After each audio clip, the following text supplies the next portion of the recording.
Hi, welcome to Precalculus. The topic today is graphing a polar equation, the case of a circle. So the graphs that we draw today, all of them leads to a circle. The equations that you see, here's an example of it. R is equal to minus 2 sine theta. We are going to draw several examples like this. Is either sine or cosine. It's important to recognize how it looks like. So let's go ahead, take a look at possible equations that you see. So it's either r is equal to some number, let's call it a. Let me just pick a number and so that we are specific. So we have like r is equal to 2 sine theta, or perhaps r is equal to minus 2 sine theta, or r is equal to 2 cosine theta, or r is equal to minus 2 cosine theta. These are the variety of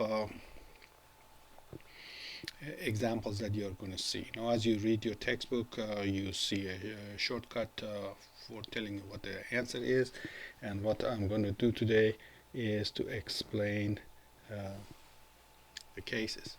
So suppose, let's just pick this one. Let's take r is equal to 2 sine theta. Why should this be graph of a circle? That's what I try to explain. Again, the shortcuts and everything is explained in your textbook. You can read that if you are in a rush.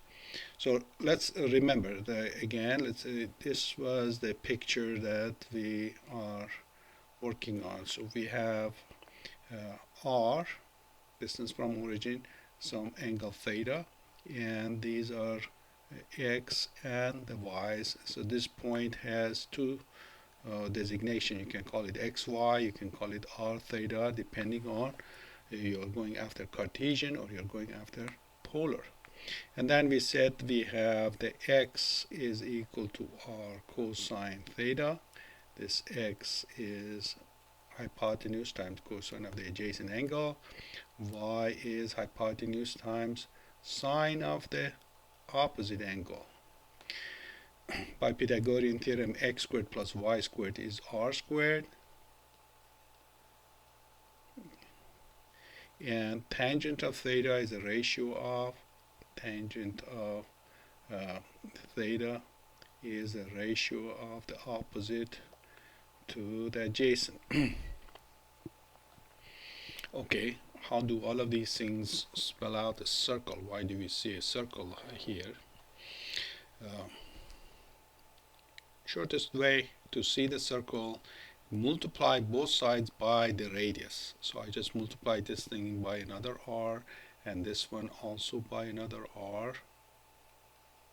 Okay, so you can multiply both sides of an equation by a number, in this case r. So r times r is of course r squared. And here I have 2r sine theta. What does this action do? Well, it makes life a lot easier when we look at this equation. R squared is x squared plus y squared. So this is x squared plus y squared. R sine theta, that's y. So that is 2y. So what did I do? I converted my equation, which was written in polar. So this was written in polar. I converted it to, this is Cartesian. So hopefully we are familiar with this one, that we know from Precalculus 1 that this is a circle. Let me just refresh your memory. Why is this thing a circle? Why is this a circle? I hope you know that. So you might want to pause this thing, find the center of the circle, find the radius of the circle. Do you remember how that went? Well, it is all example of the Pythagorean theorem and the distance formula. So let's just bring everything to one side. So I have x squared plus y squared minus 2y, that is equal to 0. I do a completion of square. This is missing just a 1 So I add a 1 because now this is a completed square. I can make it look a lot nicer. X squared plus this is y minus 1 squared, and right hand side 1, well 1 if you want to call it 1, or call it 1 and 1 squared. Excuse me. So let's remind ourselves, if you had x minus h squared plus y minus k squared is equal to, say, r squared, that was the distance formula or the equation of a circle which had a point hk as its center and had some radius r for the circle. If any of the points on this circle we wanted to find its distance from this center, if I had some point here x, y, and I wanted to find its distance, I would say x minus x, y minus y of the center, square them and add them up. That has to be square of the distance. So by analogy with that one, nothing is subtracted from x here, so my h is 0 and my k is 1. Is that right?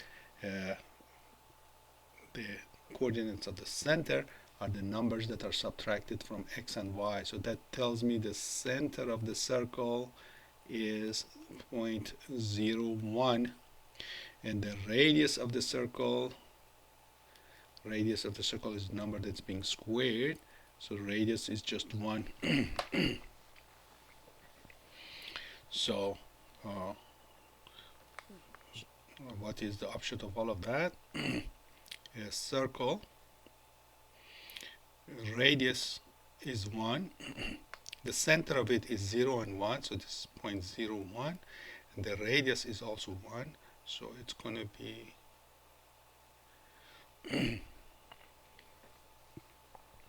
so shortcut for this, if you have sine, your circle is built on the y-axis, its diameter is 2, so this is the diameter is 2. So if a sine is on the y-axis, and if you want to know the diameter of it is that one, therefore of course the radius has to be half of that. What if I had r is equal to minus 2 sine theta? So here is the quick answer of it, but we want to understand why. If it is negative, the circle just flips on the bottom of the page. The center turns out to be at 0, minus 1. This tip is at minus 2, which is that minus 2. Again, what do? So multiply both sides by r, so minus 2r sine theta. R squared same as x squared plus y squared. R sine theta is same as y. Bring everything to one side. Add a 1 to complete the square. This is the square that we are on complete, so it's x squared plus y plus 1 squared is equal to 1, or if you wish 1 squared. Write this thing as y minus 1, the amount that is subtracted, that's the center. So center, if you want to write this as x minus 0 if you wish.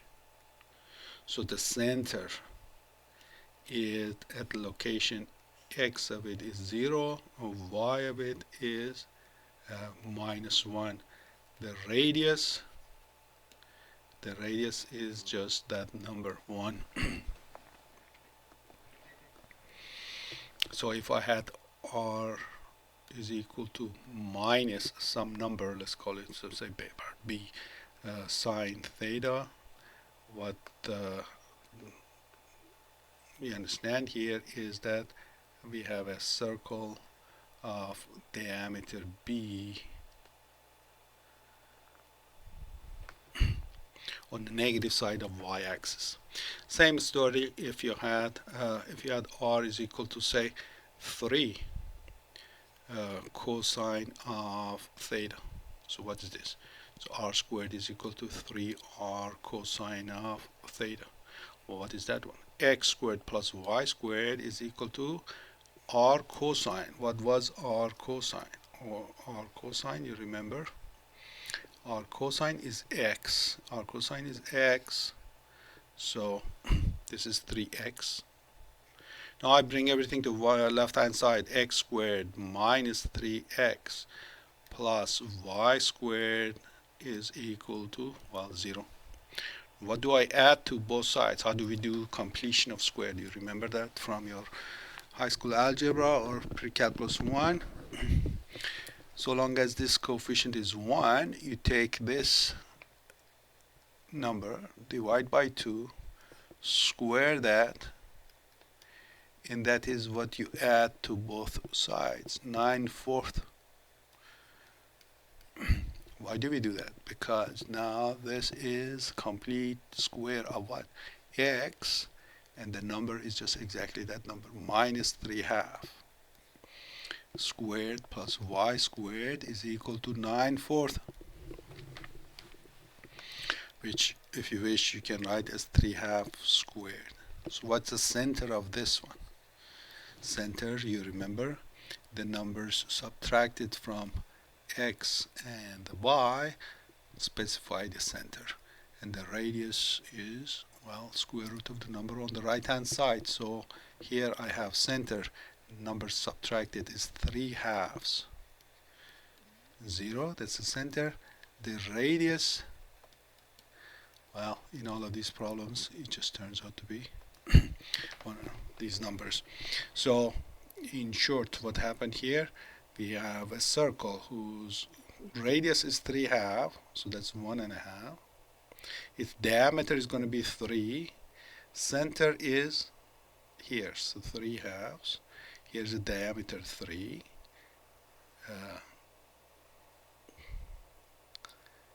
The way it is, it gets tangent to the other axis. One more example. Suppose I have r squared, r is equal to minus, say, 5 cosine of theta. So what is this?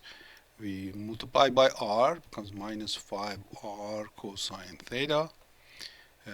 Remember, this is x squared plus y squared, and this is minus 5x.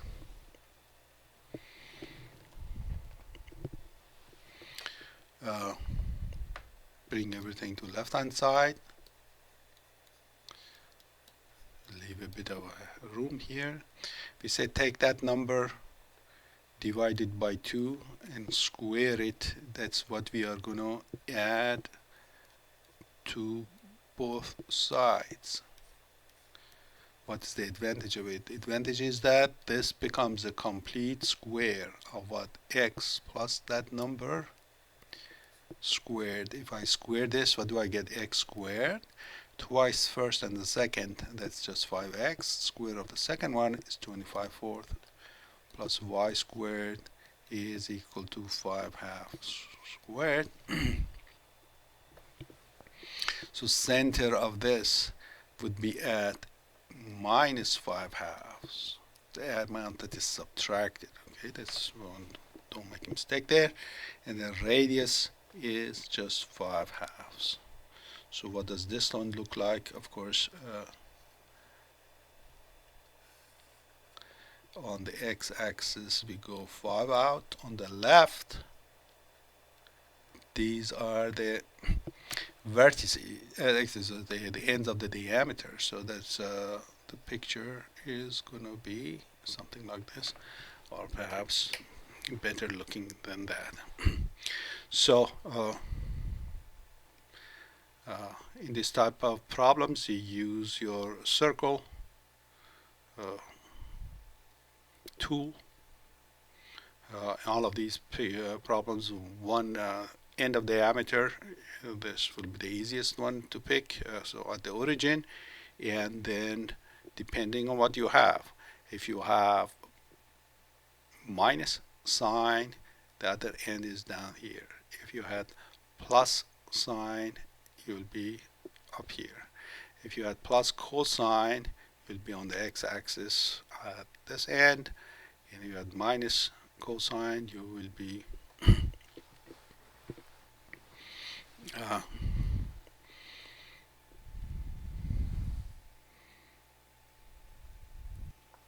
okay.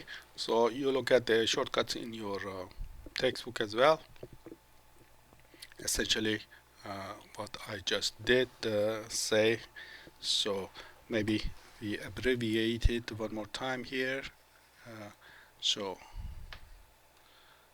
if I had plus a sine, so I'm going to write where the other end of the diameter is. If I had minus a sine, if I had plus a cosine in my formula, and if I had minus a cosine, these are there's always, of course, one end of the diameter is down here.